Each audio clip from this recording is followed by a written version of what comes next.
Hello, in this video, I'm going to explain how to use the snipping tool and some different features of it that you might not be familiar with. So first off, the snipping tool, where can you find it? First, it may be pinned to your taskbar. It looks like a pair of scissors.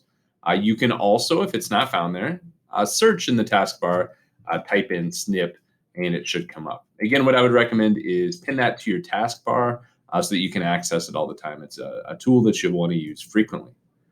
So first off, the basic function of the snipping tool is that you can change modes. We'll talk about some of those in a second.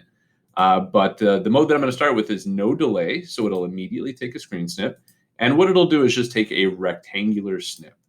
So when I hit the new button here, I can highlight whatever part of the screen I want to take a picture of.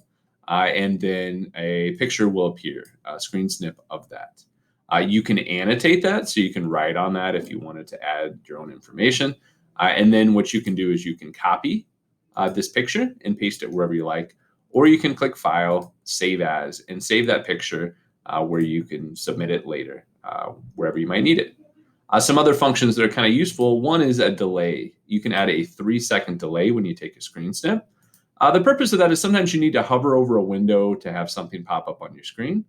And so when that happens, again, you can take a screen snip where Infinite Campus here is popping up on your screen.